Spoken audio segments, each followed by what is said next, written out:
رویا نہ کرو، اللہ ہے نا تمہارے ساتھ۔ روتے تو وہ ہیں جن کو اللہ پر یقین نہیں ہوتا۔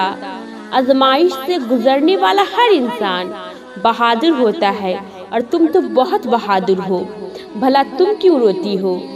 اور بہادر شخص تو کبھی نہیں روتا ہے، بلکہ اسے اپنے اللہ پر یقین ہوتا ہے کہ وہ اس پر ایسا بوجھ کبھی نہیں ڈالے گا جو وہ برداشت نہ کر سکے۔ اس کو یقین ہوتا ہے یہ دنیا فانی ہے، تو یہ تکلیف بھلا کیسے مستقل ہو سکتی ہے؟ ان حالات سے گزرنا مشکل ہے، لیکن ناممکن تو نہیں نا۔ اور دیکھو، جب تم روتی ہو تو اللہ کو بھی یہی لگتا ہے، شاید اسے مجھ پر میرے انصاف پر، میرے فیصلوں پر یقین نہیں، اس لیے روئی جا رہی ہے۔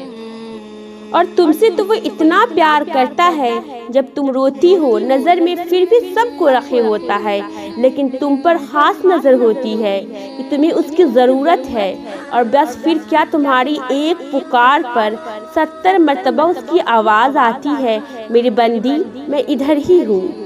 پھر کیوں روتی ہو؟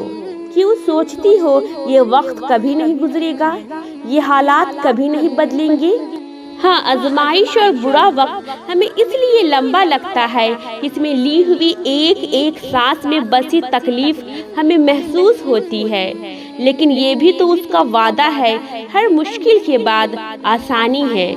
وقت بدل جاتا ہے، یہ کائنات کا اصول ہے، رات کے بعد بھی تو صبح آتی ہے نا۔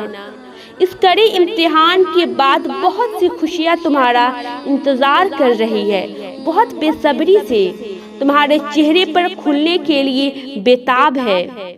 تو بس رویا نہ کرو، خود کو یقین دلاؤ، اللہ پاک کی ذات تمہارے ساتھ ہے، وہ بہت جلد سب کچھ ٹھیک کر دے گا، اور جلد ہی وہ ساری خوشیاں تمہیں ملے گی جو اللہ نے تمہاری ایک ایک آنسو کے بدلے تمہارے نصیب میں لکھ دیے تھے۔